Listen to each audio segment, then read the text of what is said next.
Look at the slogans that were out in 2009 in Iran and the slogans that have happened since Tunisia and Egypt.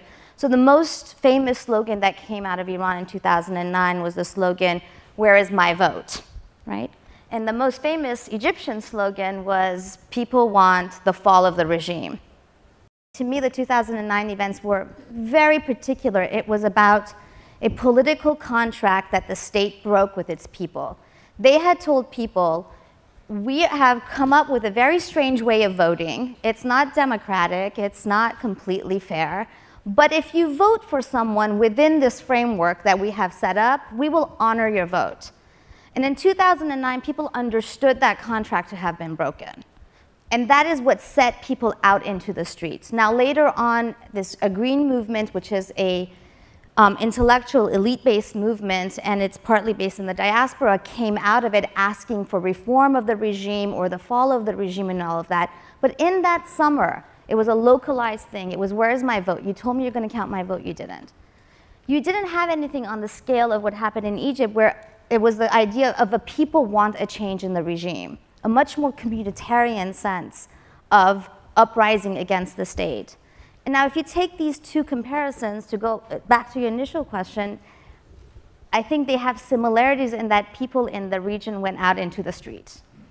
But beyond that, I don't see a link either in terms of inspiration or even in terms of context and analysis between these two things. In terms of the people or the opposition who are not the same thing, I think it's really important to keep in mind that Iranians have revolution fatigue. I mean, the Iranian Revolution happened 30 years ago. That is not a very long time for people. And so I don't think the Iranians, I mean, inspiration, yes, in the sense that, well, you know, and there's a sense of, well, if the Arabs can do it, why can't we? Actually, there was a Persian slogan that says, I'm gonna say it in Persian, it says, Tunis, Tunis, Iran na Tunis, which rhymes and is really cute in Persian, but it basically means Tunisia could, but Iran couldn't. So yes, I mean, there is a sense among the opposition that, well, if everybody else is doing it, why can't we? We're as good, if not better, than everybody else, and we did it, you know, the first time around in 2009. But putting that sense of can we do it or not aside, a lot of the comments that you hear among the intellectuals and just regular ordinary people, when you talk to them about the Arab Spring, using the term spring, is, oh yeah, we had a spring too, which refers to the period of freedom right after the '79 revolution. It's called the Spring of Freedom.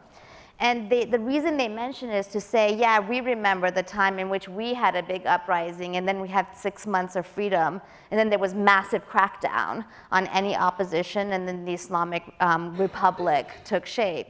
And because of that memory, I think a sense of let's be inspired to have mass uprisings without leaders, without a sense of programming or planning, is not very popular among the Iranian populace. It doesn't mean that they don't want change, it doesn't mean that they don't want reform, and it doesn't mean that there isn't even a segment that doesn't want a complete overhaul of the system.